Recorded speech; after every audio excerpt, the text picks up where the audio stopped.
Hello, जय श्री राम बच्चों। स्वागत है आप सभी का एम के सर के इस यूट्यूब चैनल पर, जिसमें हम पढ़ रहे हैं 11th क्लास के मैथ्स। और आज के वीडियो में हम डिस्कस करने वाले हैं एक्सरसाइज 1.5 के सभी क्वेश्चंस, जिसमें हम पढ़ेंगे questions of complement. Complement A dash. A dash हमने पिछले वीडियो में देखा। A dash means not A के अलावा एलिमेंट जो है वो ए डैश होता है। या फिर हम और क्या लिख सकते हैं, a dash equals to u minus a. U means universal set, तो यूनिवर्सल सेट के ऐसे एलिमेंट जो ए में नहीं है। तो अब हम इसके क्वेश्चन सोल्व करते हैं। चलो बिना देरी करे स्टार्ट करते हैं आज की क्लास। एक्सरसाइज 1.5 क्वेश्चन नंबर 1 क्या कह रहा है। Let U equals to 1 2 3 4 5 to 9 equals to A equals to given a 1 2 3 4, B equals to 2 4 6 8, C equals to 3 4 5 6। तो find A dash। फर्स्ट जो है A dash means we know that not A। तो A हमें given है कितना, 1 2 3 4। सो A dash will be ए के अलावा बचे हुए एलिमेंट, 1 2 3 4 के अलावा बचे हुए एलिमेंट कौन से हैं, 5 6 7 8 9। So the A dash will B 5 6 7 8 and 9। This is your answer of A dash. फिर यदि हम सेकंड की बात करें, देखो सेकंड क्या कह रहा है, B dash. B dash means B के अलावा एलिमेंट। तो बी सेट बी क्या गिवन है हमें, 2 4 6 और 8। This is the B। So now B dash will be B के अलावा एलिमेंट, 2 4 6 8 के अलावा जो एलिमेंट है कौन कौन से हैं, 2 4 6 8 के अलावा 1 है, 3 है, 5 है, 7 है और 9 है। This is the B dash. फिर क्या कह रहा है, A यूनियन C का डैश। थर्ड की यदि हम बात करें तो ए यूनियन सी पता कर लेते हैं पहले। तो ए यूनियन सी का मतलब सेट ए और सी के सभी एलिमेंट। तो सेट ए के एलिमेंट लिख देते हैं एक बार, 1 2 3 और 4। फिर सी के एलिमेंट लिख दो। सी के एलिमेंट है 3 4 5 6। 3 4 हमने ऑलरेडी लिख दिया, तो 5 और 6 और आ जाएगा। This is the A union C. But हमें तो फाइंड करना है ए यूनियन सी का डैश। तो ए यूनियन सी का whole dash means A union C के एलिमेंट के अलावा एलिमेंट। तो 1 2 3 4 5 6 के अलावा एलिमेंट कौन कौन से बचे, 7 8 9। तो ये 7 8 9, this is your answer, A union B का होल डैश। फिर यदि हम और आगे बात करें ए यूनियन बी के डैश की, तो फोर्थ के लिए पहले हम ए यूनियन बी पता करते हैं। ए यूनियन बी मतलब सेट ए और सेट बी के सभी एलिमेंट। ए और बी के सभी एलिमेंट क्या क्या हो जाएंगे, देखो 1 2 3 4। ए के एलिमेंट लिखे, अब बी के एलिमेंट लिख दो। 2 और 4 तो हमने ऑलरेडी लिख दिए, 6 और 8 और आ जाएंगे। तो अब यदि हम इसके डैश की बात करें, ए यूनियन बी का होल डैश मींस 1 2 3 4 6 और 8 के अलावा बचे हुए एलिमेंट।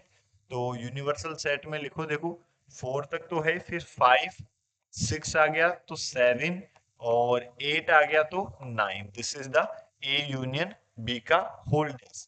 फिर यदि हम फिफ्थ की बात करें, ए डैश का डैश मतलब ए डैश का dash, we know that this is the equals to a. तो ए डैश का डैश क्या होगा, ए के एलिमेंट लिख दो, देखो 1 2 3 और 4। This is your answer. और फिर नेक्स्ट वाले की बात करें सिक्स्थ की, तो सबसे पहले हम फाइंड कर लेते हैं बी माइनस सी। बी तो सेट हम गिवन हमें 2 4 6 और 8।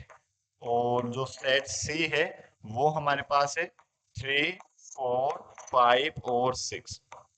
तो बी माइनस सी पता करें हम, तो सेट बी के ऐसे एलिमेंट जो सी में नहीं है। तो सेट बी के कौन से एलिमेंट सी में नहीं है, देखो एक तो 2 नहीं है सी में, 4 सी में है तो 4 को नहीं लिखेंगे। 6 सी में है, सी को भी नहीं, ये 6 को भी नहीं लिखेंगे। 8 सी में नहीं है, so b minus C equals to 2,8।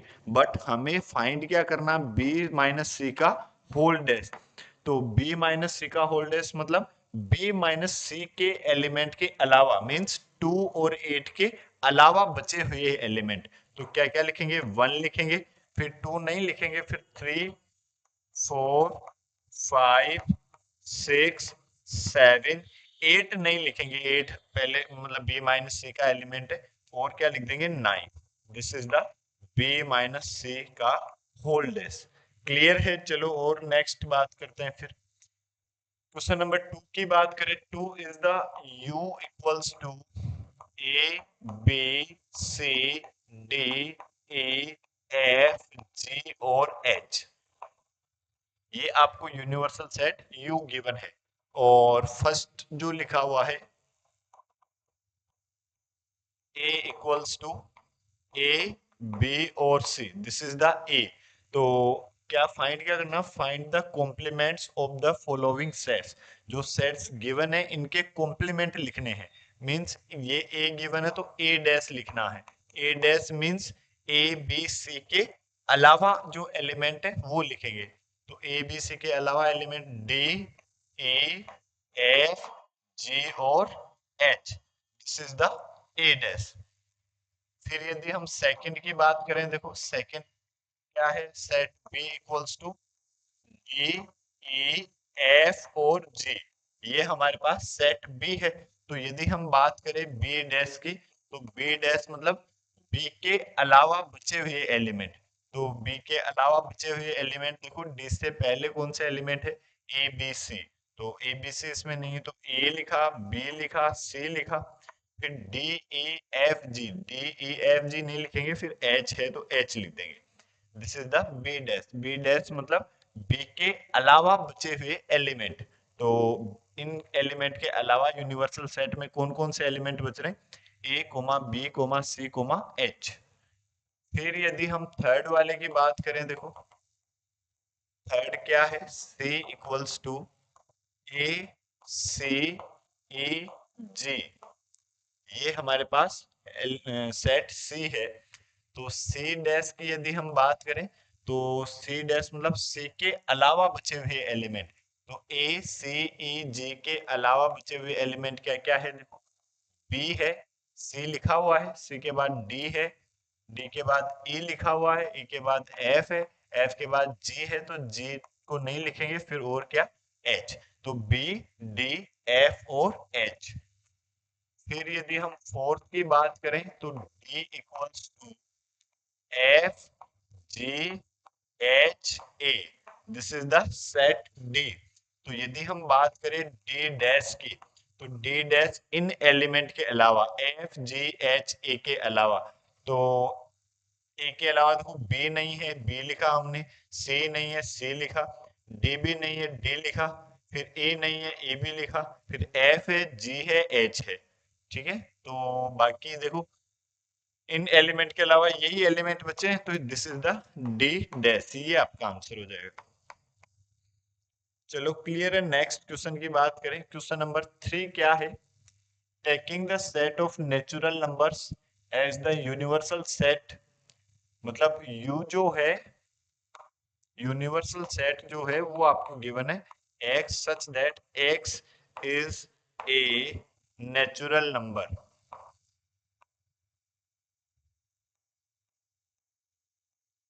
ये आपको यूनिवर्सल सेट गिवन है।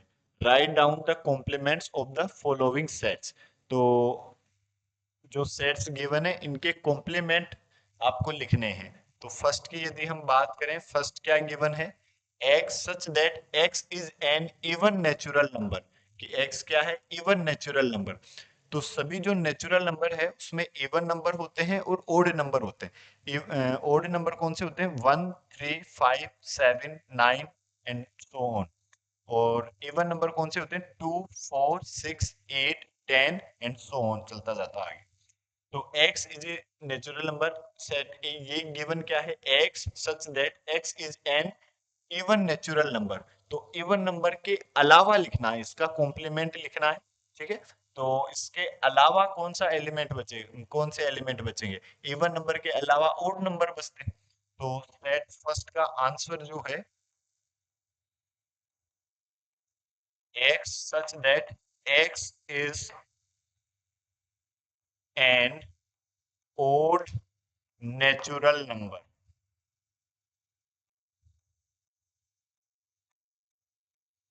ठीक है, फर्स्ट का आंसर क्या हो जाएगा? x is an odd natural number.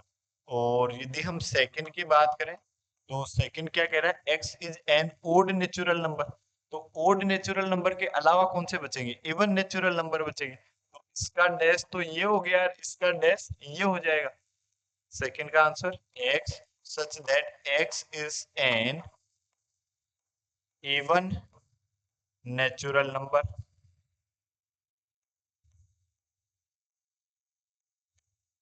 This is the complement of second। फिर थर्ड क्या कह रहा है? x such that x is positive multiple of 3। x जो है ये थर्ड वाला सेट क्या गिवन है? Positive multiple of 3। तो मल्टीपल ऑफ 3 बोल दो क्योंकि सभी नंबर्स पॉजिटिव है नेचुरल नंबर में। ठीक है, तो थर्ड वाले की यदि हम आंसर की बात करें तो क्या लिखेंगे? x such that x is not positive multiple of 3। भाई ये सेट बता रहा है कि 3 के मल्टीपल है सभी, तो इनके अलावा जो 3 के मल्टीपल नहीं है वो बचे। तो लिख देंगे x such that x is not positive multiple of 3। फिर यदि हम फोर्थ की बात करें तो फोर्थ क्या कह रहा है? x is A prime number. ठीक है, तो देखो प्राइम नंबर कौन से होते हैं? जो खुद और वन के अलावा किसी और नंबर से डिवाइड नहीं हो, और जो डिवाइड होते हैं किसी और से भी उनको हम बोलते हैं कंपोजिट नंबर। ठीक है, तो हम लिखेंगे क्या इसके लिए? x such that x is a composite number,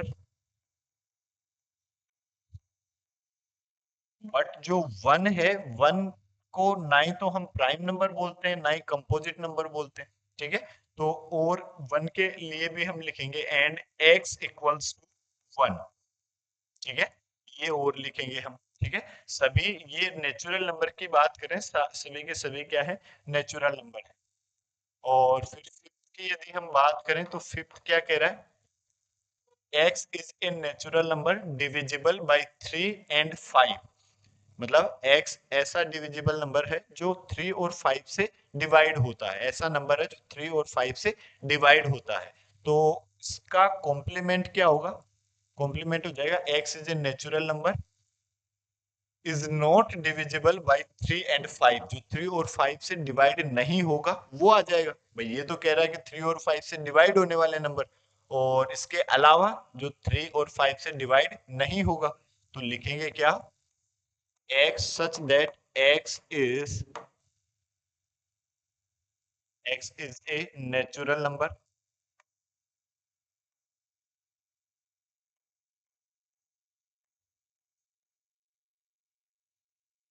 is not divisible by 3 and 5। जो 5 और 3 से डिवाइड नहीं होंगे वो नंबर्स आ जाएंगे। फिर यदि हम सिक्स्थ की बात करें, x is a perfect square number. तो सिक्स्थ का कॉम्प्लीमेंट क्या हो जाएगा? x such that x is not a perfect square number.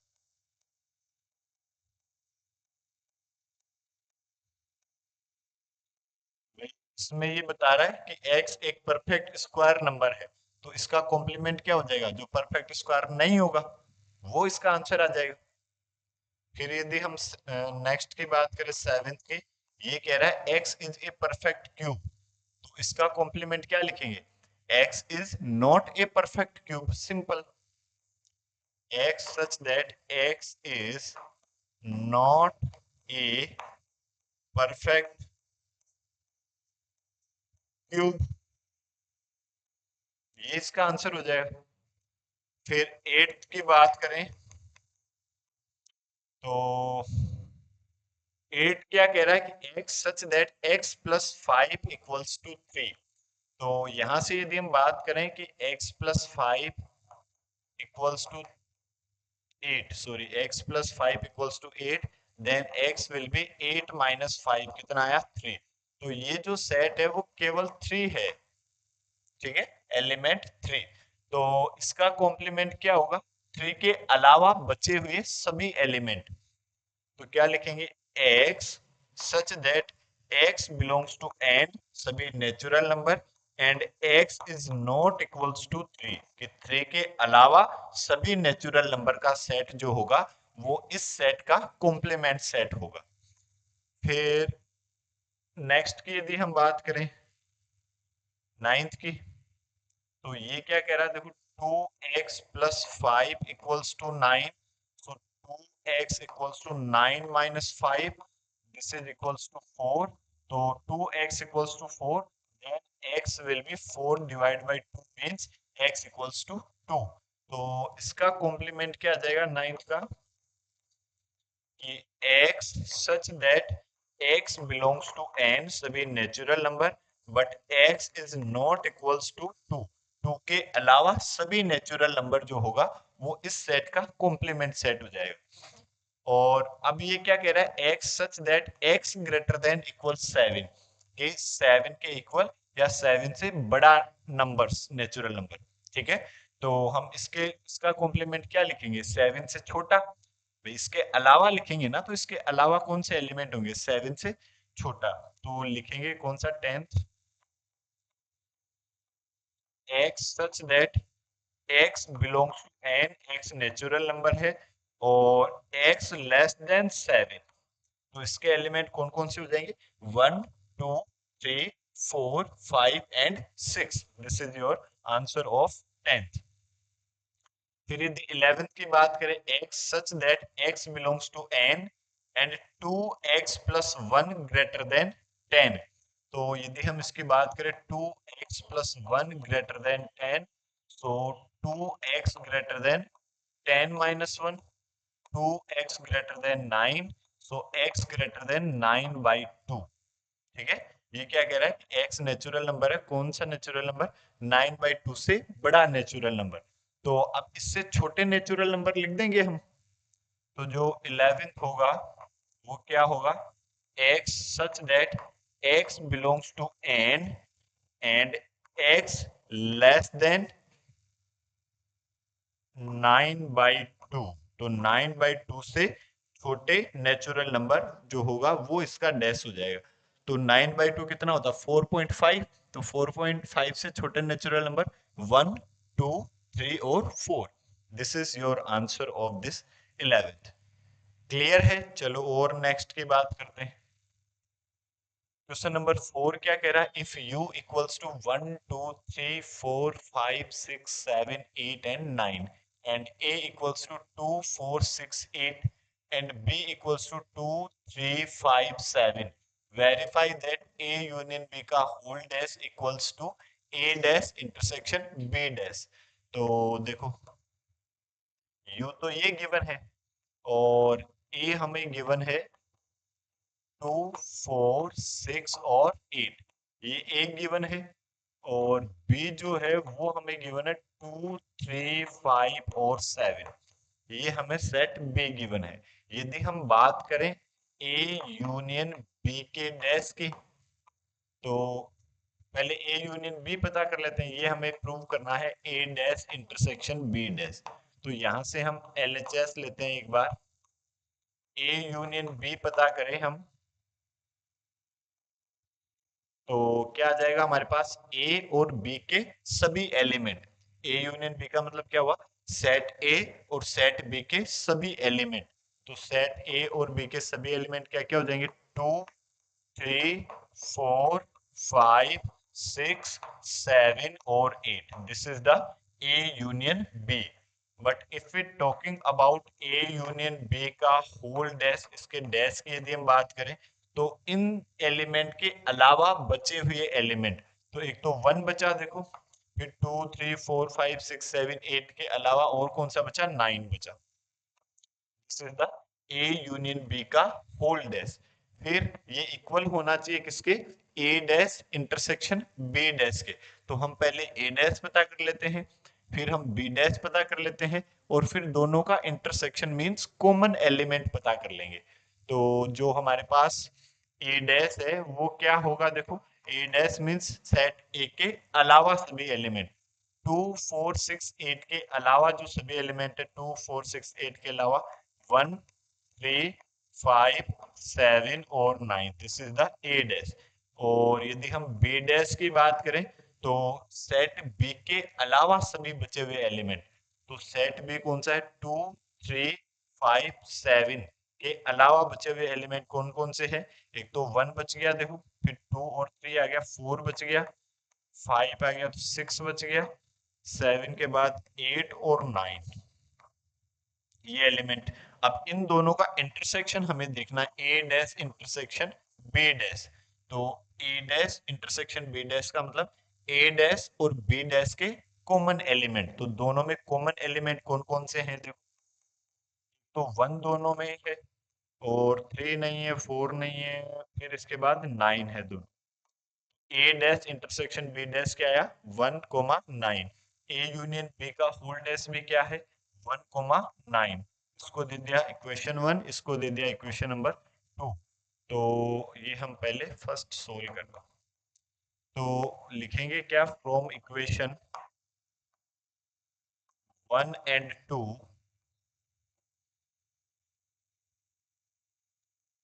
A union B का whole dash equals to A dash intersection B dash, hence prove, यही आपको prove करना था। फिर सेकंड की यदि हम बात करें, हम सेकंड क्या है, ए इंटरसेक्शन बी का whole dash equals to A dash union B dash. तो पहले हम ए इंटरसेक्शन बी पता कर लेते हैं। ए इंटरसेक्शन बी का मतलब सेट ए और सेट बी के कॉमन एलिमेंट, ये सेट ए है ये बी है, तो कॉमन एलिमेंट देखो क्या है, एक तो 2 कॉमन है, और 2 के अलावा देखिए 3 नहीं है, 4 नहीं है, 5 नहीं है, 6 नहीं है, 7 भी नहीं है, 8 भी नहीं है, तो एक एलिमेंट केवल 2 है। तो ए इंटरसेक्शन बी का होल डैश की यदि हम बात करें, तो ए इंटरसेक्शन बी के अलावा एलिमेंट मतलब 2 के अलावा एलिमेंट, तो 2 के अलावा एलिमेंट क्या क्या हो जाएगा, 1 फिर 3 4 5 6 7 8 और 9, this is the A intersection B का डैश। फिर हमें A dash union B dash पता करना है, ये हमारे पास ए डैश है, ये हमारे पास बी डैश है, तो ए डैश यूनियन बी डैश मतलब ए डैश और सेट बी डैश के सभी एलिमेंट। तो ए डैश के एलिमेंट लिख दिए हमने पहले, 1 3 5 7 9, ये ए डैश के एलिमेंट लिख दिए। अब बी डैश के एलिमेंट लिख दो, तो एक तो लिख दिया हमने, फिर 4 फिर 6 फिर 8 और 9 हमने लिख दिया, ठीक है। अब इनको देखो क्या दोनों सेट सेम है क्या, 1 इसमें है, 3 भी है, 4 इसमें है, ये रहा 4, 5 भी है, 6 भी है, 7 भी है, 8 भी है और 9 भी है, सभी एलिमेंट जो है वो सेम है। So we can say that a intersection B का whole dash equals to A dash union B dash, ये आपको प्रूव करना था, हेंस प्रूव। क्लियर है, चलो और नेक्स्ट बात करते हैं। Question number 5, draw appropriate Venn diagram for each of the following, इन सभी के वेन डायग्राम आपको बनाने हैं, ठीक है। तो देखो बनाते हैं, सबसे फर्स्ट जो है ए यूनियन बी का होल डैश, तो हम क्या जानते हैं, जो यूनिवर्सल सेट है उसको तो हम रेक्टेंगल शेप में बनाते हैं, दिस इज सेट ए और दिस इज सेट बी। तो ए यूनियन बी तो ये हुआ, ये कह रहा है ए यूनियन बी के अलावा, तो ए यूनियन बी को छोड़कर ये सेट ए है ये सेट बी है, ए यूनियन बी ये हुआ, तो इसके अलावा कौन सा वाला पार्ट होगा, ये वाला पार्ट हो जाएगा।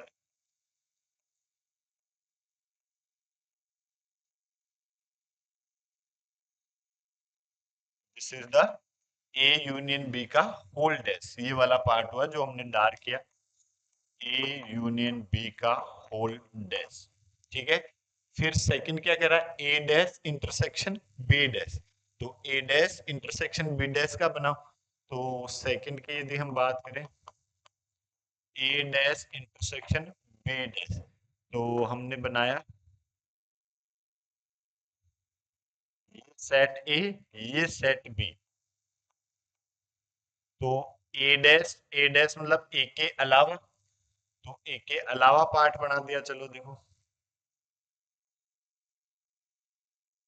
इसको डार्क कर देते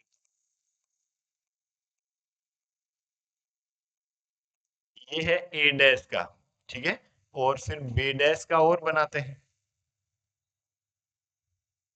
set A set B. B dash का क्या होगा, बी के अलावा,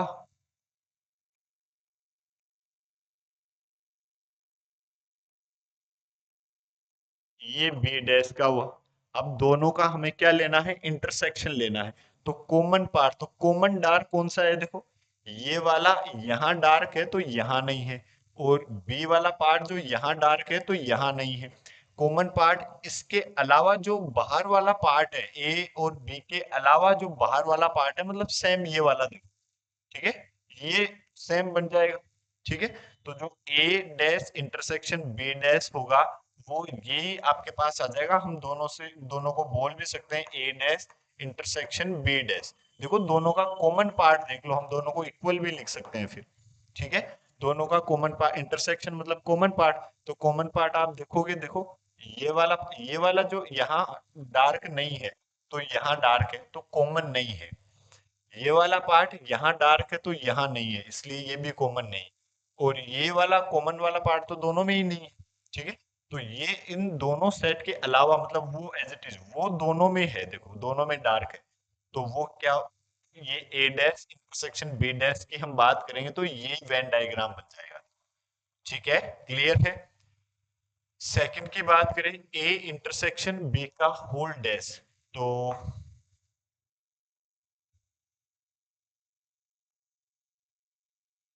थर्ड की बात, ये ए है, ये बी है, तो ए इंटरसेक्शन बी कौन सा वाला पार्ट होता है, ये वाला पार्ट होता है। तो इसका होल डैश मतलब इस पार्ट के अलावा बचा हुआ पार्ट। तो इस पार्ट के अलावा कौन सा, मतलब बाकी को डार्क कर दो।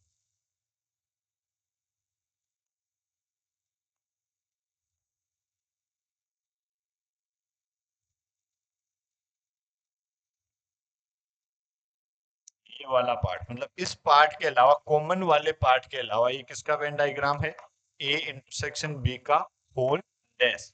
मतलब ए इंटरसेक्शन बी के अलावा बचा हुआ जो पार्ट है, this is the complement of A intersection B. ठीक है, और फिर हमें बनाना है फोर्थ का जो है, ये थर्ड है। फोर्थ है आपके पास ए डैश यूनियन बी डैश। तो ये ए डैश का बना हुआ है और ये बी डैश का बना हुआ है। तो यूनियन मतलब जो एक में भी डार्क है उसको भी हम डार्क कर देंगे। ठीक है, यूनियन का मतलब क्या होता है कि ऐड करना, बेसिकली यूनियन मींस एडिशन। ठीक है, सेट्स में। तो अब हम इसमें बताएं, देखो ये सेट ए है, ये सेट बी है। तो ए डैश का जो वेन डायग्राम है ये, और ये तो दोनों में देखो, ये वाला जो पार्ट है ना, ये कॉमन वाला पार्ट, वो दोनों में ही नहीं है। तो और बाकी ये वाला पार्ट इसमें डार्क नहीं है तो इसमें डार्क है, तो डार्क करेंगे। इसमें ये वाला डार्क है तो इसमें नहीं है, तो इसको भी डार्क करेंगे। कॉमन वाला तो कॉमन वाला आएगा ही। यूनियन मींस ऐड करना। तो लेकिन ये वाला जो पार्ट है ये दोनों में नहीं है, तो इसको हम डार्क नहीं करेंगे, इसके अलावा कंप्लीट डार्क कर देंगे। देखो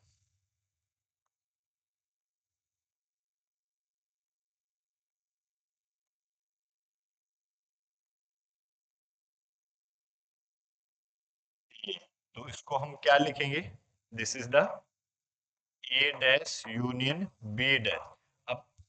ये वाला पार्ट और ये वाला पार्ट सेम है देखो दोनों में, तो हम यहाँ से लिख क्या सकते हैं, ए इंटरसेक्शन बी का whole dash equals to A dash union B dash, ऐसा भी हम बोल सकते हैं।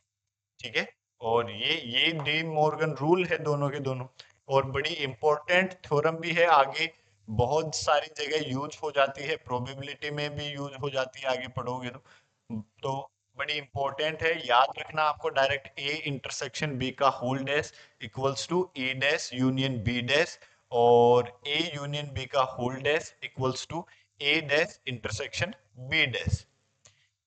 चलो नेक्स्ट क्वेश्चन नंबर 6 की बात करें। Let U be the set of all triangles in a plane. जो यूनिवर्सल सेट यू है वो क्या है, सेट ऑफ ऑल ट्राइंगल्स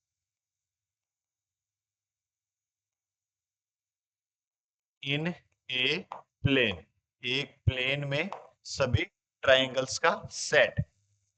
फिर क्या कह रहा है, if A is the set of all triangles with at least one angle different from 60, कि कम से कम एक एंगल जो है वो 60 से अलग है। सेट ए जो गिवन है, set of all triangles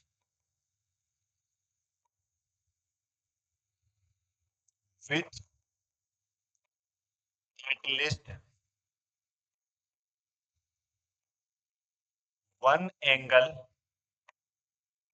different from 60, कि कम से कम एक एंगल जो है वो 60 से अलग है। देन फाइंड ए डैश, तो ए डैश क्या होगा, कि मतलब सेट ए के अलावा, सेट ए के अलावा मतलब ए क्या है, कि कम से कम एक एंगल जो है वो 60 से अलग है, मतलब तीनों एंगल 60 के नहीं है। सेट ए का मतलब क्या है, कि ए कम से कम एक एंगल ऐसा है जो 60 के अलावा है, तो मतलब तीनों एंगल 60 नहीं है, एटलीस्ट का मतलब कम से कम, तो मतलब एक से ज्यादा तो हो सकते हैं, देखो कम से कम एक एंगल नहीं है तो दो एंगल 60 हो सकते हैं। ठीक है, तीनों एंगल 60 नहीं है। ठीक है, 60 के अलावा है तो 60 नहीं है, तो ए डैश मतलब जिस कौन वो ट्राइंगल्स आ जाएंगे जिनके तीनों एंगल 60 डिग्री हो। इसमें तीनों एंगल 60 नहीं है, एक एंगल तो कम से कम डिफरेंट है ही, तो हो सकता है कि एक एंगल 60 नहीं हो, या दो एंगल 60 नहीं हो, या तीनों के तीनों ही एंगल 60 नहीं हो। बट हम ए डैश की बात करें तो मतलब कॉम्प्लीमेंट ऑफ सेट ए, तो ए के अलावा बचे हुए एलिमेंट तो कौन से आ जाएंगे, जिनके तीनों ही एंगल 60 डिग्री, और तीनों ही एंगल 60 डिग्री के कौन से ट्राइंगल के होते हैं, इक्विलेटरल ट्राइंगल के, तो ए डैश क्या आ जाएगा, set of equilateral triangles. This is your answer. Next की बात करें, fill in the blank to make each of the following a true statement. इनको ट्रू स्टेटमेंट बनाने के लिए फिल इन द ब्लैंक करें।